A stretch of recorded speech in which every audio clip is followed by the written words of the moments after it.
Many of us experience the sewing community as a welcoming haven in which we find self-expression, safety and belonging.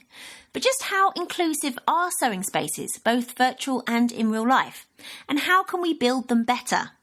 Guest host Kat Camfield is back with an incredible conversation with Frances Antonopoulos, the visionary behind a different kind of sewing school, Sincere Studio in Portland, Oregon.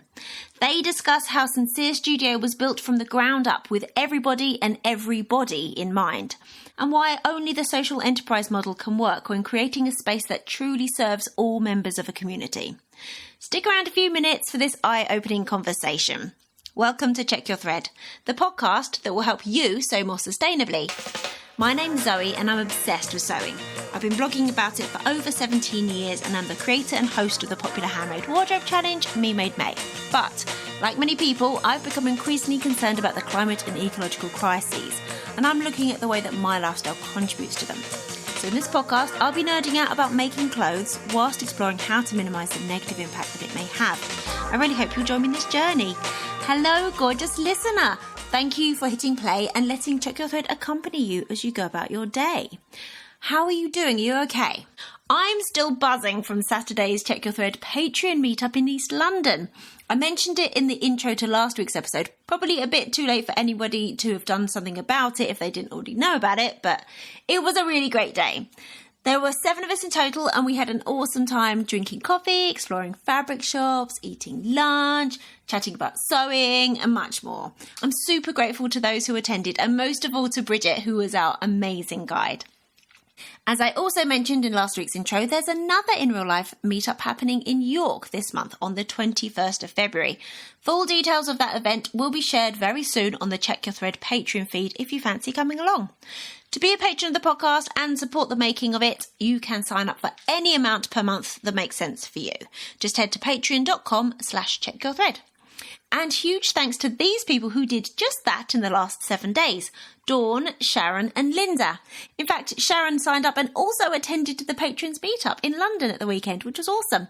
Thank you three so much. I also want to say huge thanks to existing patron Gillian for upping the amount of their support, which I take to be a wonderful vote of confidence in the work that I'm putting out there. So today's episode is a conversation that I commissioned rather than had myself. And again, I've been blown away by what an awesome interviewer Kat Camfield is. I'm so grateful to Kat and to Frances from Sincere Studio for going places in this conversation that I don't think many other sewing podcasts would be bold enough to go. As with all the episodes I seem to be making and releasing at the moment, the theme of community is so incredibly central to this one also. This conversation reminds us, if we needed a reminder at all, that sewing is political. Yes, sewing and sewing communities can be a safe space and an escape of sorts, but they are always political in the broader sense. And that's not something to shy away from. We can embrace that fact, as Frances has done, and use it to do good in the world and make it a better and safer place for others. Including in the very literal sense in Frances's case, by working out how to reduce the risk of ice agents entering their physical studio space. Anyway, this is an amazing conversation that I'm honoured to have on the Check Your Thread feed. If you don't want to hear about these topics, about inclusion, about protecting minority and targeted communities, and the role that sewing can play in that, then this probably isn't the podcast for you, and I wish you well. So, until next week, when we will still be on the social enterprise tip, but from a different part of the world and addressing a slightly different societal issue. Take care of yourself, take care of your loved ones, and those in your community who need your help. If you take anything away from this episode or any Check Your Thread episodes, please send the link to a friend who you think might also take something away from it. And enjoy! Okay, great. So, Frances, thanks so much for agreeing to this interview today. Can we start out by having you share who you are, where you are, and what fills your days? Yes, so my name is Frances. I use they, them pronouns. I should mention that as well. And then I am in Portland, Oregon, and what fills my days is honestly just working on Sincere Studio. It is a big part of my life, as you can imagine, and we're also in our busy season, sewing season, obviously. Do you get to do anything outside of work, or is it all work all the time? I try to make a little time for personal sewing projects and things like that. But honestly, this doesn't feel like a job. And so I'm not mad that I'm doing it all day long. That sounds fantastic. Can you just tell me a little bit about what Sincere Studio is and what it does? So Sincere Studio, we're a nonprofit sewing studio and school. So we have classes, events, clubs, workshops, all kinds of things. And our main focus is just being like a community space where people can gather, learn about sewing, take a class, or just come and use the studio for open sew hours. Where did your desire to create Sincere Studio come from? Because you've been at it now for a few years. So I created Sincere Studio because I personally wanted a space like this. When I was in college, maybe a little over 10 years ago, I started sewing with this quilt guild, this like group of wonderful grannies, and I just had the best time with them. They were so fun and like just hanging out. We got together every Monday, which this was in rural Minnesota, and so that was like my only social outlet. But we got together every Monday, and sometimes we like barely didn't get any sewing done, but it was just fun to like hang out with like-minded people. We're talking about sewing, and honestly, like I say like-minded, but I don't really know that I had that much in common with them, but it was still so fun. And I also learned so much, and so I had just been looking for a space like that ever since. And then when I moved to Portland, I was kind of surprised, like there wasn't necessarily something here that kind of fit that. And so that's where the idea kind of came from, was just honestly just more wanting community space than anything else.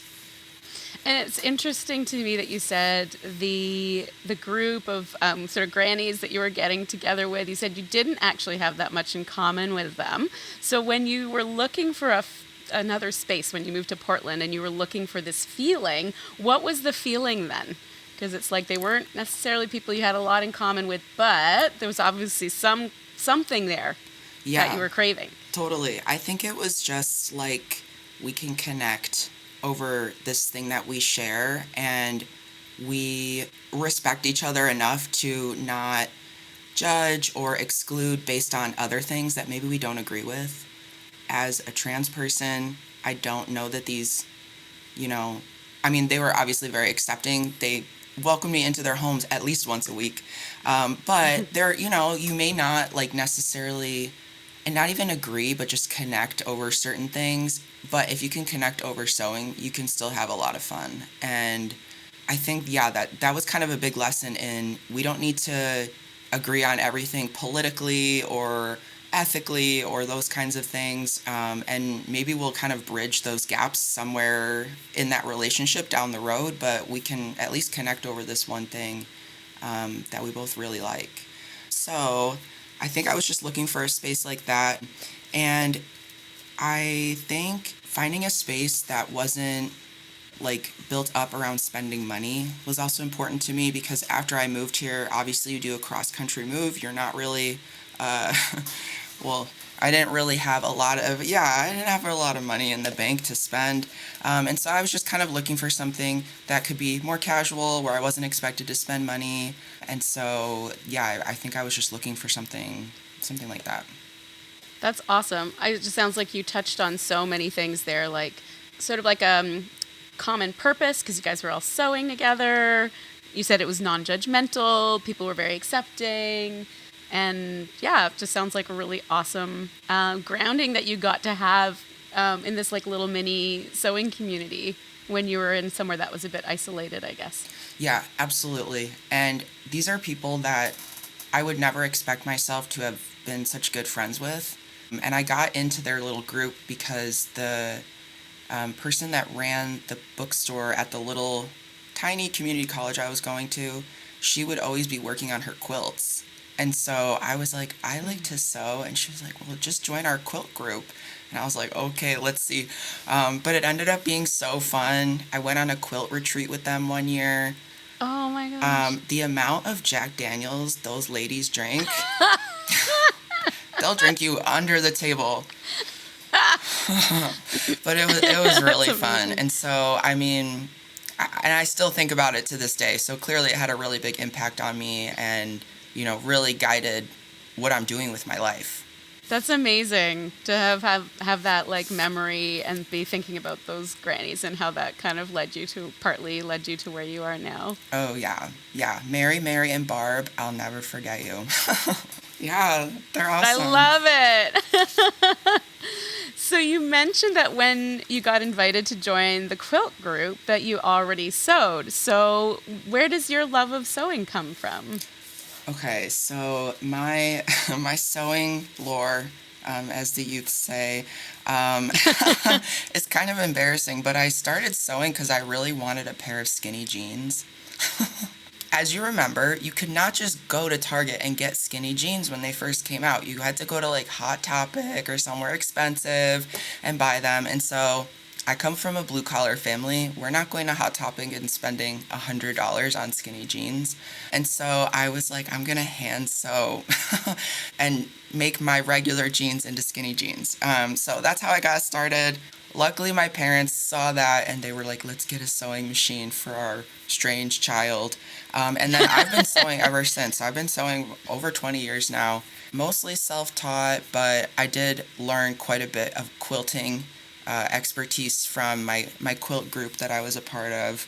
But yeah, I think the thing that like really stuck with me is that you start to look around you and you're like, I can make anything. It's like a sense of freedom. And again, coming from a blue collar family, you're not spending hundreds of dollars on back to school clothes, for example. And so just being able to even have the opportunity to be able to make something, I think was like pretty big for me, even if I didn't really know that or was able to name it at that time. That's super cool. How old were you when you wanted to make your skinny jeans? I was 14. Awesome. And then I like did it for some friends too, and so it was just like, yeah, it was pretty That's cool. so cool. Pretty cool. To be a 14-year-old, you're like, I'm making some custom jeans for my friends. When I can just see it in my head how I like sewed it with embroidery floss. Oh, whoa. Did you hand sew them? Oh, yeah. Just like not knowing anything about sewing and just, just trying it, jumping right in. So, yeah. That's so awesome. That's amazing. I love that. And it sounds like it was, like you said, it was inspiring and empowering for you to be like, I can actually make all these things that I'm seeing around me, like myself. I don't need to buy them from the store. Totally. Yeah, absolutely. Yeah. So your sewing journey, you went from learning when you were 14 with your hand-embroidered jeans to getting a sewing machine to then like ending up in that quilt group. So then how did you land at wanting to create Sincere Studio and combining your love of sewing with what looks like really awesome values around acceptance, community, accessibility? How did the idea come about?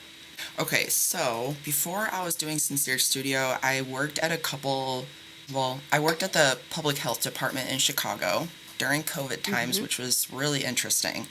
And then I worked at another small nonprofit here in Portland just for a little bit. I ended up getting fired from that job. I think because we were trying to unionize, but whatever. Who can really say? Not me. Oh dear. But I think, yeah, that was kind of like as far as time goes, that was like the time after I got fired where I was looking for another job and I was like, am I really going to do this again? Or are the stars kind of aligning for this to come together? And I think that the sewing plus, we'll just say like social justice values. So I got a bachelor's degree in gender and women's studies, and the school that I went to, University of Illinois at Chicago, had an amazingly diverse faculty in that department. And so every class had a race studies component part of it. And so I think that was like a huge influence on the values that I already had. It kind of like helped distill them and learning so much about different groups of people and intersectional identities and all kinds of things, I think has really informed the foundation of Sincere Studio. And it also made it impossible for me to do it as a for-profit business. And so it was almost like I couldn't make this without also including those values that I had learned from those professors and the different faculty and people that I met there. And so, there are professors from college that I still think about the things that I learned in their class today. Yeah, just a really, really important, informative time for me that really informed how Sincere is run.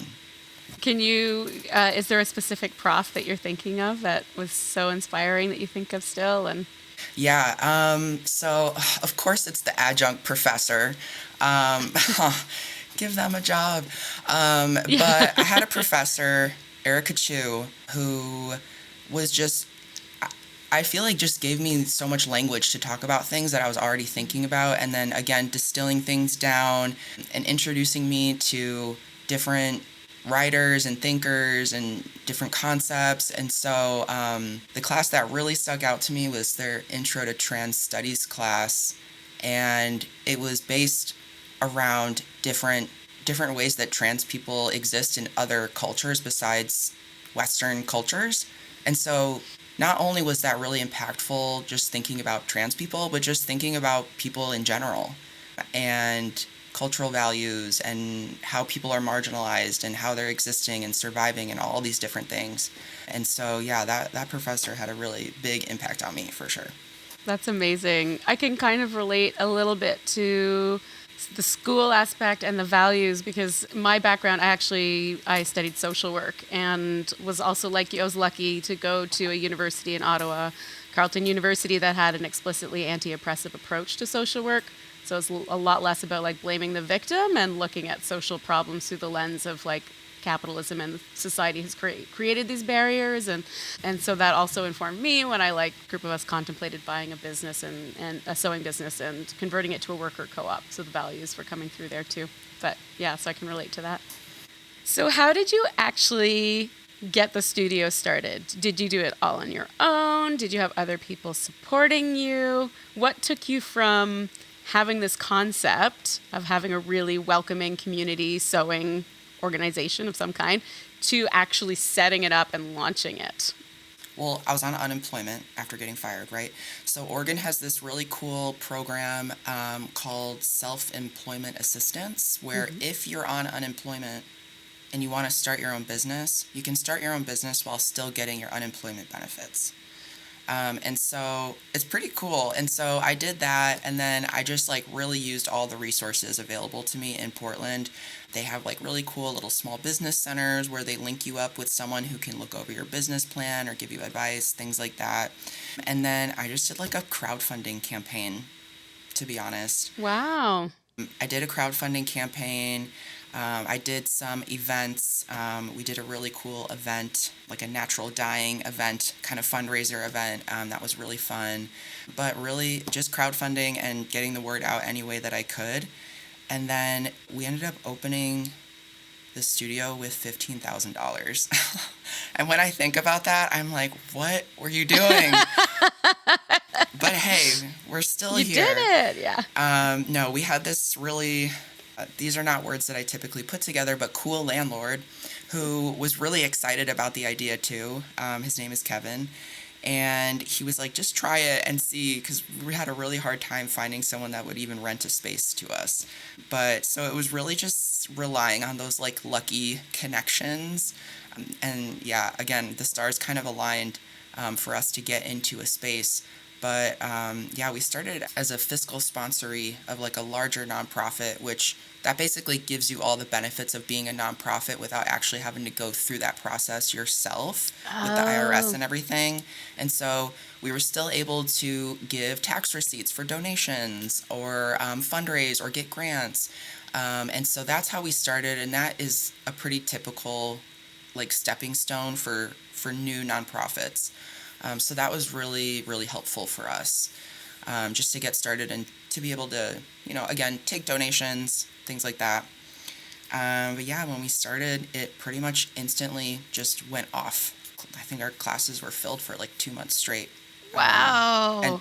And that honestly hasn't really stopped. So the excitement for it was really, really, really palpable. People were really excited. And so that was cool. Sounds like Sincere Studio was offering something that really just wasn't there, and people, obviously it's filling a need because all these people were just flocking to you, so that's amazing. Absolutely, yeah, and I think we really caught it at the like sewing renaissance the beginning of the sewing renaissance. And as much as people hate on Instagram, I think that Instagram has inspired so many people to try sewing. And so, hey, I don't like being on it either, but it really, I do think inspires people to even just think, oh, maybe I could actually sew. Yeah, despite all the problems with Instagram, right? It's like it is a platform where you can share images and you can search for exactly the kind of project you want to make and see what people are doing with it. So yeah, I get that. I get that it's a love-hate relationship, eh? Definitely love-hate, yeah. So one of the things that struck me the most when I was learning about Sincere Studio is how like explicit you guys are about the values that you hold. It's in your mission and your vision statements, and it if you just look at your like a little snapshot of your course offerings and the services you offer, it's really evident that accessibility, like barrier-free access to sewing and community is really important. You've touched a little bit on the different barriers that you've thought of before. So like gender, ability, financial means, gender expression, age, racial and ethnic groups. Why is the inclusivity so much a core of Sincere Studio, like what personally and then for the organization? Yeah, so inclusivity, it's important because everyone needs a space to go to, right? And so this is actually something that I learned from that professor, or they like planted this seed in my head basically, that I still think about today. And I thought about it a lot as Sincere Studio was like being created. It might sound like a hot take, but something I think about is inclusivity enough? Because to me, inclusivity, when I hear that word, I think we've made something that we think you're going to like and we're going to include you in it. And I think that there is an argument for starting from scratch and making things purpose-built for marginalized communities. And so that's what I tried really hard to do. I'm not an expert at it, but I really did my best. And so before we opened, we did a paid survey for just BIPOC community members to see like what would make this place feel like home, like comfortable for you. Not like, oh, you're an afterthought that we're including because we want to be inclusive. And so a lot of the ideas and things that kind of make this space feel comfortable are from stuff like that. People telling us exactly what they want and what they want to see. And so, for example, someone wrote, having art depicting Black people on the walls. And like that's such an easy, simple thing that you can do. And I think, again, just makes it feel like this space was purpose-built with you in mind. And so I think about that quite a bit when we're thinking about programming, when we're thinking about different projects, different classes. I want people to feel like they're at home, and not like a space where, yeah, they're merely being tolerated, you know? So I that's something I really think about.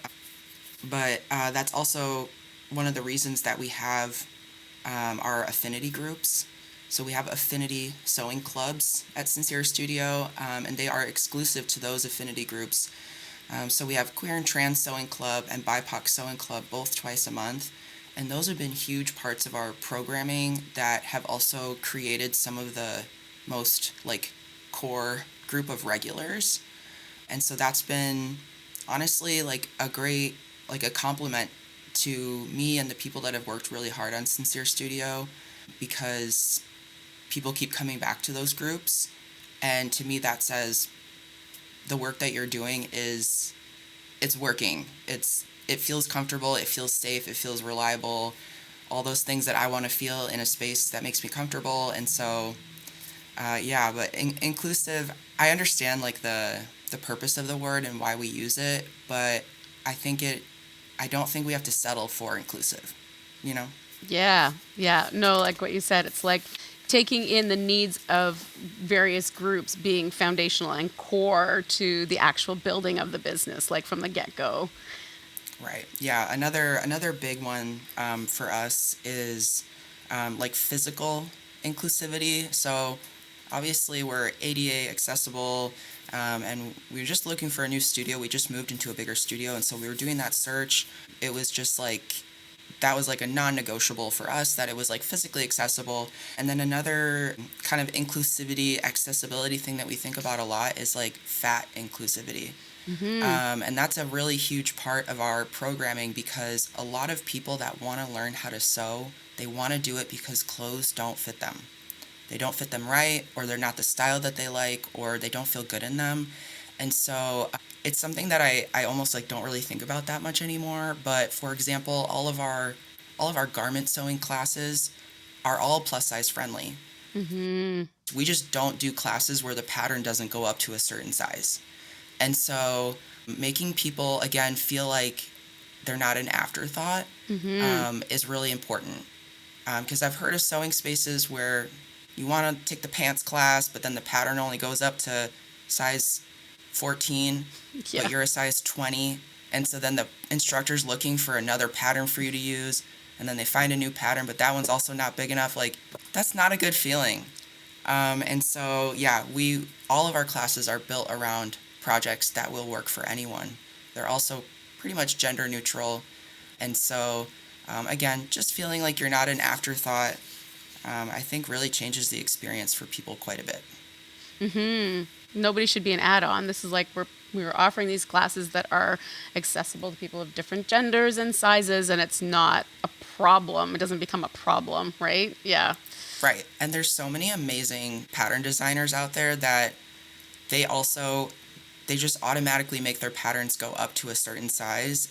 We need to start just like focusing on that more in the sewing community, because again, a lot of people are making their own clothes because they don't like the way that clothes from the store fit, or maybe they don't fit at all. Yeah. Or they don't physically feel good, like, or the styles are just not them, or Right. And like when you get down to it, like that's a big source of pain for people, you know? And so to like make people feel seen in that regard, I think is a really good thing to do. And it's also really easy to do. right. That's my other thing. Like, these things are easy things. Another thing we do, we list the weight limit of our chairs on our website. Super easy thing to do, right? Yeah. Someone asked me one time, and I was like, Doy, we can put this on the website, make it so easy. And so, yeah, just being responsive to what people want, honestly. Yeah. And do you have constant input from people from diverse groups about what they want and need? Because you talked about how when you were starting out, you had paid surveys for BIPOC folks. But what about, the queer and trans community, or people of different abilities? Do you get ongoing purposeful input? Or is it just sort of feedback as you go along? Or Yeah, so a lot of it is feedback as we go along, but this year we are planning on doing some more surveys because we've got this new space. We just got a grant to remodel. We have actually a secondary studio in our new space. Ooh. And so there's going to be a lot of purposeful input so that we can make that second space just as comfortable as the first space that we have. That's awesome. And then, I can't remember, do you guys have a board of directors? And is that a way that you also have people providing input about how the studios run? Yeah. So as a nonprofit, we have a board of directors, and it's a really great group for just thinking about all the little blind spots that you could have. Because as one person kind of running the studio, obviously I'm not going to get everything. And so having that support behind me to really think about all the little things that we could do, or things that we're not doing that we should do, is a really critical piece of just how we run, and making everything, just feel really good for as many people as possible. So, talking about the different kinds of people who come to this studio, most sewing businesses that I've seen and been part of are what I would call traditional sewing businesses. You could also call them exclusive. But they're often run by cisgendered, sort of middle upper class, white, straight women. And then you see that in the customer base. That's often who you see in the stores, taking the classes. So if I were to sign up for one of your sewing classes and looked around, who would I see in the studio with me? So a lot of the people that come to Sincere Studio are younger than I would say most traditional sewing spaces have. And you would really see everybody. We have everyone, so we have free classes. We have a free intro to sewing class, for example, and you get such a diverse group in there. And it's always people that I don't really necessarily I don't know who I think is going to show up, but it'll be like older people or like really, really young people or like a blue collar dad who, like wants to learn how to sew to like fix his kids' clothes. Like just people who I was like, I never thought I would see you here. And so it's been really cool to just see kind of the diversity there. But again, we have our little like sewing clubs that are our affinity groups, and so those are obviously like very diverse on our own, but I'm really proud of just the diversity of people that you see, people of all ages, all genders, all races, and also like all economic statuses. And that goes back to being a nonprofit where we can offer so much stuff for free, that we really get a lot of people in that maybe will be completely priced out of another sewing space. I love that. Love it. So you've touched on this already, but what other activities have we not mentioned, or have you not mentioned yet, about activities or things that the studio hosts that's different from a more traditional sewing business? Yeah, so like I said, we've got our clubs. We have a lot of classes. We have free classes, deeply discounted classes, like $15 classes. And then we have the rest of the classes are just sliding scale. Mm-hmm. So you can even get kind of a discount on those if you need it. And then we have events. We have a lot of fun events. We have a fabric swap twice a year, which is our biggest event and is really fun. We also have an event twice a year called Sew and Tell, which is exactly what it sounds like. It's show and tell, but for sewing projects. And so we get bagels and coffee and we just kind of sit around, and it's like open mic. It's really fun. That. Yeah, and it's just really cool to like see people's stuff IRL and not just like liking it on Instagram. Like I always say, like a like is not enough for me. I need to be clapping for at least 10 seconds for you. Yay! It's just cool, and it's also cool to like show people that are like really into sewing and they know how hard you worked on it, and so that's really fun. And we also have free workshops. We have a free workshop once a month called Radical Mending, where you can bring something in and have a volunteer help you mend it. You don't need to have any sewing experience. And so that's kind of a way that we get people in the door to even like start to think about sewing or like learning how to sew. So yeah, we have our hands in a lot of different pots and projects. That's amazing. And who's the driving force for those events? Is it like a response to community need, or are they things that you've come up with, or? It's a little bit of both. Mainly, it's just stuff that I thought would be cool. Yeah. So like Sew and Tell, like I always thought that would be so fun, because who doesn't like showing their friends their sewing projects? And so it's a fun way to come together. And our last one was our biggest one that we've ever had, and it was really fun. But then also some of it is community driven. So our fabric swap, for example, it's also a yarn swap. And so the yarn part came from our yarn community. And at the fabric swap, we also do a little like rotary blade exchange program. And that was also a community idea. So we like to add little things in like that. But we're obviously still really small. And so as we kind of grow, we'll increase our capacity to do more fun stuff like that. Sounds awesome. You've mentioned a couple times Sincere Studio being a not-for-profit. So can you break it down a bit more for me? So how does being a not-for-profit allow you to offer these like low-cost classes? Yeah, so being a nonprofit, we are able to access a lot of community support through fundraising, grants, donations, things like that. And then we're able to take that stuff, and we're so small we can really like maximize every dollar. And so that's how we're able to offer so much free stuff. And we do a lot of free stuff behind the scenes as well. So one thing that we'll do is we will partner with other nonprofits to provide like basically like sewing assistance for whatever programs and projects they have. We also do free classes for participants of other nonprofits just to, kind of make some connections. But really, it's just about the community support and being able to access that grant money and that fundraising money to do all kinds of free and reduced cost programming. Cool. So what kinds of grants have you, like, what are they focused on, and how have you managed to take advantage of them? A lot of the grants that we have gotten are either community building grants or arts education grants. And so we have gotten a few. They're mostly like local grants. As you know, the national grant landscape is a little bit scary right now, especially ones that are coming from the government. Yeah. But we've had a lot of support locally. We also participate in a fundraising campaign here called Give Guide that is facilitated by one of the local newspapers. And so we do a lot of our year-end fundraising through that. And that is just community members making cash donations.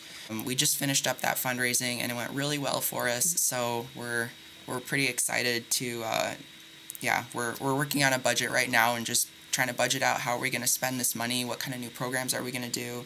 But yeah, having that community funding has something I'm really proud of is that there are quite a few people that have been coming to Sincere Studio for years and they've never paid a dime. Wow. They're regulars and they've never paid anything. And like, I love that. I wish that could be everyone. Mm-hmm. But I'm really proud of that. And to me, that speaks to being like a true third space where you can walk out of your house and walk into this place and find community and have something to do. And so that's something that I'm proud that we can do with that community support. It's thinking about like the person that you were just thinking about, who you think has never paid. What have you seen for that person? Like, if you think back to when they first started coming versus now, like what has Sincere Studio facilitated for them? I think a big part of it is the community aspect.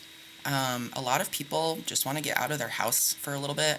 And there are folks that will come to like our affinity groups, for example, that maybe they've taken a class, but a lot of them are regulars and they're just coming for the community. They may also be coming to use the sewing machines. Maybe they don't have one at home, but a lot of people do have a machine at home and they're just coming to hang out. And so that's been pretty cool. And yeah, I think being a regular of a place is like a really good feeling and really like grounds you in a community. And so I'm really glad that we're able to be one of those spaces for a lot of people. That's so cool that like, although you are a sewing studio, that people will just be like coming to hang out with other folks who get to know them and give them that sense of belonging and regularity and free third space to go to. That's pretty amazing.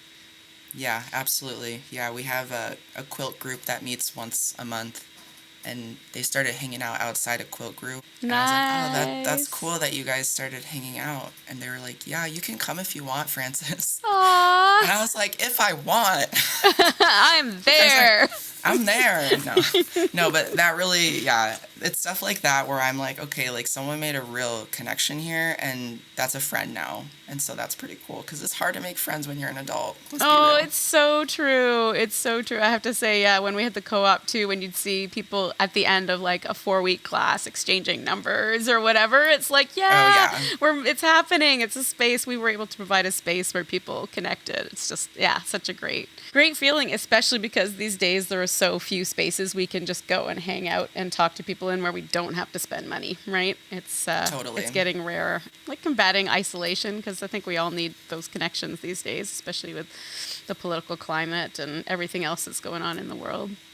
Yeah, absolutely. And again, just finding a space that you feel safe in. Mm-hmm. We were talking earlier kind of about just the more traditional sewing spaces.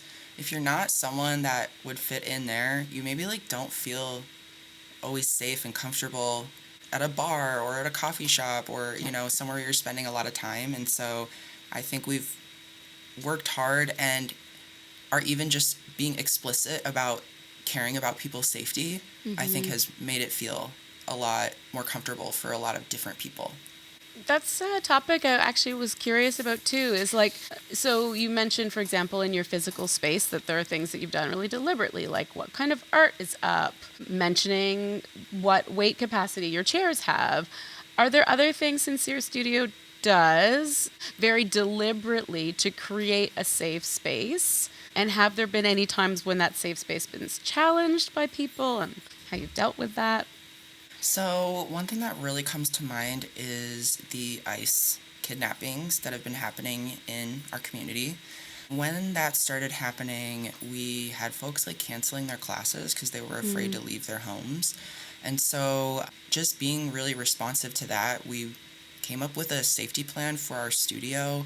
And so now we have things like blinds that cover the front windows completely. We lock the door from the outside for all classes now, so anyone can't just walk in the studio anymore. And we've created, private spaces, quote unquote, staff only spaces, so that were an ICE agent to enter Sincere Studio for any reason, there would be some safety for anyone who feels like they might be in danger from that.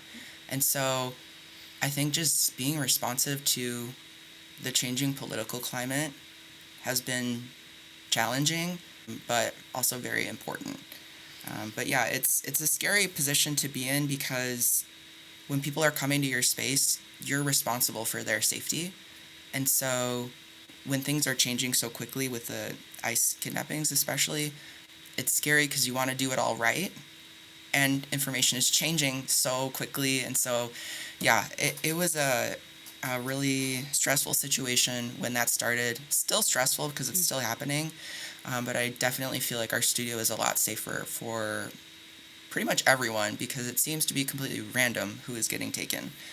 I think that sense of safety that, like, I'm just thinking about myself, because I can only really think about myself and about this, but like living in Canada where this is not happening, yes, this racist, horrible stuff does happen on the daily, and police violence and that, but it's really hitting me while you're talking about it, just like how I have this sense of safety that I just take for granted all the time. It's like, yeah, I'm a citizen and I'm white, so I'm not going to be targeted, But just to think about, your community members and participants needing you to go to that extent of like locking the door and having blinds. It's so awful, but also so great that you guys can try to do what you can to help people still participate, even in this horrible climate where they feel like they're under threat, but do what you can to make the space as safe as you can.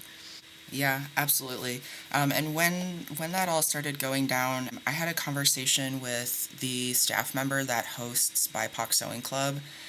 So Sonia's been hosting it for a little over a year, and I was like, what are we going to do? Like, are we going to stop hosting it? Is it dangerous for us to be doing this and encouraging people to leave their homes and travel and go on the bus and all these things? And so it was Sonia's opinion that, yes, it is dangerous to, ask that of people, but also it has become such a community space for a lot of people that maybe that's their only, socializing, chance to socialize that they have.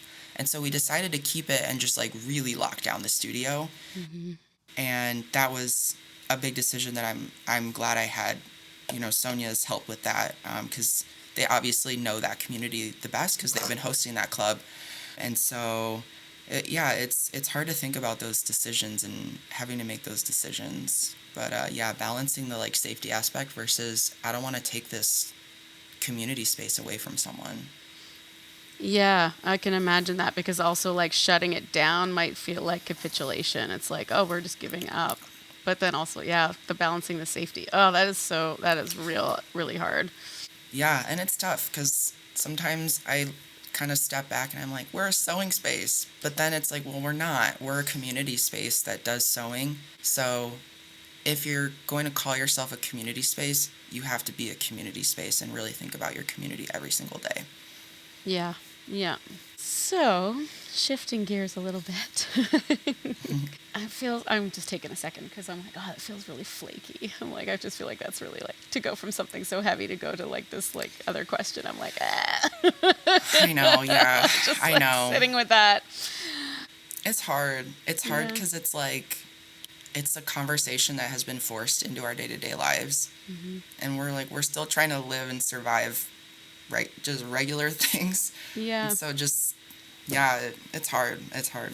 Yeah, I think it's just really, it's one thing I feel like for me, as a white, cis woman, straight woman, to be reading about the stuff in the news, but then to think about the actual practicalities of what it's doing to people's day-to-day lives. I feel like I need to be challenged in that way. I just can't stop thinking about how safe the safety I take for granted every day. It's just anyway, that's just on an aside. Yeah, no, that's real. So, Another value you guys have at Sincere Studio, which is I find really inspiring, is it seems that sustainability, environmental sustainability, is also something you value.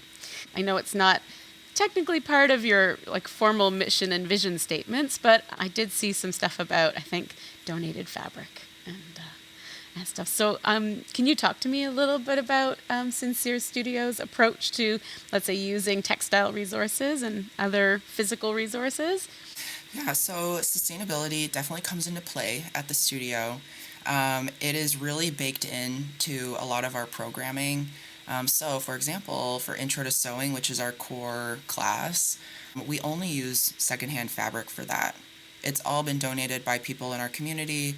And so just this past year, 2025, we went through almost 400 yards of used fabric. And so that's pretty cool. That's amazing. Just secondhand fabric that's come from, someone who is no longer wanting it, and we snap it up and use it. But we also do a lot of classes that are based on using scraps. So, for example, one of our instructors, Epiphany, she developed so Intro to Sewing 2 is a little zipper pouch, and she goes through how to make the pouch with any size pieces of fabric. So teaching students that you don't need, it's more of a formula than a recipe is really helpful in using up scraps. And so you could really make this zipper pouch any size you want, and just going through like how to think about making projects that way, which is pretty cool. And then we also will provide secondhand donated fabric as practice fabric for other classes. So if you take our underwear class, for example, there's a big old bin of all kinds of funky eclectic prints that you can use as practice fabric. And that is a great way to use up fabric that already exists in the world. There's so much fabric in the world. So yeah, we definitely try to like incorporate just using secondhand textiles into our just programming. We also started a class on how to shop at the Goodwill bins. Oh, I want that class. That sounds awesome. Pretty fun. It's pretty fun. But basically, we just meet up at the bins and I show people how to shop there because it's a little intimidating. But that's been a really good way to like introduce people to that resource that maybe they wouldn't have gone to alone and try to figure it out on their own. It's definitely one of those places where you need a friend the first time you go. That's super cool. And then we also do stuff like we recycle all of our fabric scraps, for example. And then I kind of mentioned our free mending workshop a little bit ago. And so just encouraging people to mend their clothes or even just start to think about mending their clothes. Hey, there's a resource in my community that will help me do this. Maybe I'll gather up some stuff and take it there sometime. But I think the bigger and like more theoretical, philosophical way that sustainability comes into play is when people learn how to sew, they start thinking about things differently, Like even if they don't keep sewing after Intro to Sewing, now they know that sewing is hard. Yeah. And it takes time. And so my hope is that will permeate their consumer choices. And maybe they'll start to realize it doesn't make sense that this t-shirt from Shein is $2, And so I hope that it also kind of plants that seed in people's mind where sewing is hard, it takes resources, it takes time, it takes skill, and I want to buy something that is not disposable. That's really cool. So it's like even from the get-go, they're learning a skill, and on the side benefit, it's like maybe challenging their thinking in terms of like, where does our clothing come from? Why is this t-shirt $2? And all that. So it can lead to some more of the social change that I think you guys want to tap into, right? Yeah, absolutely. I hear that feedback all the time too. I went to Old Navy and I can't believe they're selling a jacket for $60. That's crazy. Like I know that took someone so many hours to make. So it definitely changes your perspective on those things because there's a lot of people that think that like robots make our clothes. Right. Like they think that there's a machine that makes a t-shirt. Yeah. And like, yes, it is kind of a machine, but someone's operating that machine in a very skilled labor way. And so I don't think people really know that. Yeah, we're so, I think, in the West anyway, because we've outsourced, like, passed all of our manufacturing often to poorer countries, right. That we're so, like, disconnected from the production of all of our goods, including our clothing, that we just don't, I think the average person just doesn't think it through. They can't actually see what that would look like to make a garment, whereas probably in our parents' and grandparents' generation, that was like so not the case because it was happening in their homes all the time. Absolutely. Or their neighbor or their parent or someone in their family worked at a garment factory, and so there was a little bit more of an understanding for sure. Yeah, people are always shocked that at the time it takes to make something. So that's, a good kind of reality check for a lot of people that maybe they never thought about it before. Yeah, for sure. I love how sewing can be such a touchstone for thinking about all these issues. Oh, yeah, totally. I get the sense that Sincere Studio in a lot of ways is a bit of a one-person show. You started this place, you've been running this place, you've been bringing people on board with you, so you've got like the boards and you've got the affinity groups and you've got other folks, volunteers and stuff too. I'm just curious if you can tell me about who some of the other people are who are involved and how did they get connected with the studio in the first place? So it's funny that you say that because the two instructors that work at Sincere Studio, besides myself, Windsor and Epiphany, they've been there since the very beginning, which shocks me. They've been on this journey with me. And so that has been really special and just so helpful. But Windsor just reached out to me. She saw it pop up on social media, reached out to me and was like, let's meet. I've got a lot of ideas for this. I would love to teach classes. And then Epiphany just came to one of my very first events. And both of them were just really solid volunteers for a long time. And to this day, they still volunteer a lot of time at the studio. And so I don't think that we would be where we are without them because a lot of their ideas for programming and just running the studio have been so helpful. And then just the labor of it, they're both so solid and would, come to help me put up shelves or something super boring that has nothing to do with sewing, And so it's been really amazing to have those folks just by my side. And then I think I mentioned Sonia earlier, who's been running our BIPOC Sewing Club. Amazing person, and I honestly truly think that they are the reason that people keep coming back to that club because they've just created such a welcoming and warm environment, and so that's just been great. And then we have an awesome board who are really dedicated to putting time in, and I didn't know this when I started a nonprofit, but there's a lot of different kinds of boards, and some boards just give their advice and vote on things, and other boards sit on Zoom for 2 hours to look through grant databases with you. And so that's the kind of board we have. And Brittany, who's on our board, has been a super big help just doing some of that really nitty-gritty admin stuff that really is not fun. But it needs to be done. Yeah. And so, I've just been really lucky with the people that have kind of surrounded themselves. And as we grow, more people are always getting kind of plugged in and just been super helpful. We have a group of core people that always show up to volunteer at Radical Mending, which is our monthly workshop where anyone can just walk in the door with something. So Isabella, she's been helping people mend all kinds of things. And it's just been really sweet to see not only the dedication to helping your community, but just the fun little relationships that form. There's been some super dedicated people that have really boosted the studio and made it what it is today. Amazing. I'm so glad that you've got all these people that are also part of Sincere Studio, and it's not just you're doing it all on your own. And oh no, there's no way. There's no way. But it's a community space, and so it has to be a community effort. And there's more people, I can't name them all, but these people are something that I've been thinking about a lot is if you want a village, you need to be a villager. And so these people are so dedicated to being a part of their village that's what makes places like this possible. Yeah, sustainable, right? Too, because it's you don't want to be that one person. If you somehow disappeared one day, that the thing would fall apart, right? And you need to have that backup. So if you need a sick day, you can take your sick days. And yes, absolutely. Yeah. So I feel like we've covered some of this, but is there anything specific you wanted to highlight that inspires you about the studio other than what we've already mentioned? Yeah, I think, well, first of all, just the fact that we're still open is like, I mean, that's the biggest compliment and piece of feedback that we can get is that people keep coming back. And most people find us through word of mouth.